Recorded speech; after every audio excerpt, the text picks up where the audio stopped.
మన Karimnagar municipal corporation ఎన్నికలు జరుగుతున్న సందర్భంలో మన అలుగునూరు డివిజన్ నుండి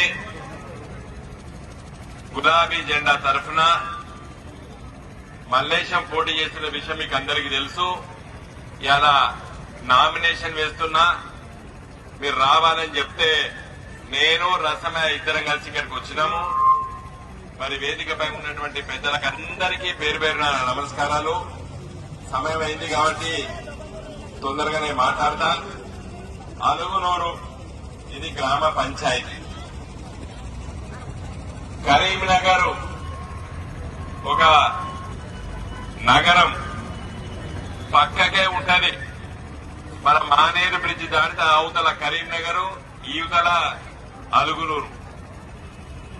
ఒక 7-8 ఏళ్ల కింద అలుగునూరు ఎట్లుండే, ఇవాళ ఎట్లుండదు అలుగునూరు. హైదరాబాద్ అవుతుందట మా అక్క చెప్తాను. రామ్మా హైదరాబాద్ అంటే ఉంటాయి ఇక్కడ. హైదరాబాద్ లాగా అవుతుందని చెప్తాను. నేను ఆ రోజే చెప్పిన, బొంబాయి నగరం ఉంటది, నవీ బొంబాయి నగరం ఉంటది. ఇక్కడ వచ్చి రోడ్డు ఎడల్పు చేయాలని చెప్పి మన గ్రామ పెద్దలందరినీ కూర్చోబెట్టుకుని నేను రసమయ్య పొద్దున 6 గంటలకు అక్కడ బయలుదేరి ఆ కూసకెళ్లేసరి గేట్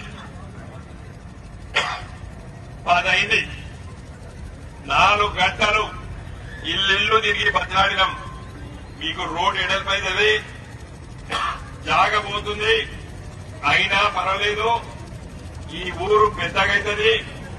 కరీంనగర్ లో ఉన్నటువంటి కార్ల డీలర్షిప్లు, షాపులు ఇక్కడికి వస్తాయని చెప్పిన నేను. 8 ఏళ్ల కింద చెప్పినా, 8 ఏళ్ల కింద చెప్పినా, ఇలా అయినాయా కాలేదా? ఇలా షాపులు ఇక్కడికి వచ్చినాయా లేదా? ఇలా కరీంనగర్ ఊళ్ళ కంటే ఇక్కడ పిలమైపోయినాయి భూములు. అవునా కాదా?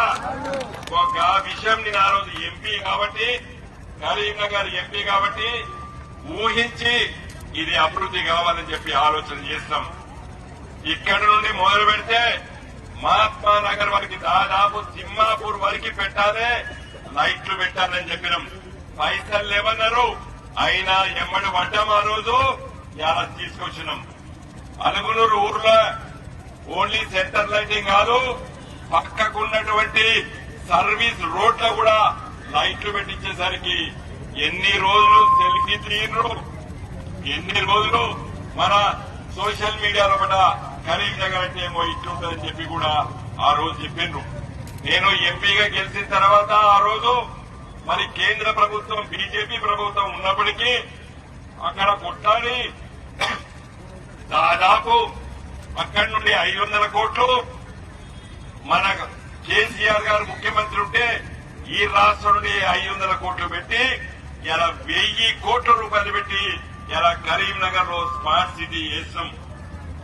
ఇలా కరీంనగర్ లో నగరం మొత్తం 66 డివిజన్లు కూడా ఎక్కడ అడుగు పెడితే కూడా బురద అంటకుండా చేయడం గల కారణం ఇలా మేము ఆ రోజు గులాబీ జెండా నుండి గెలిచినటువంటి ఎమ్మెల్యేలము, ఎంపీలము కొట్లాడి ఇలా డబ్బులు పట్టుకొచ్చినాం.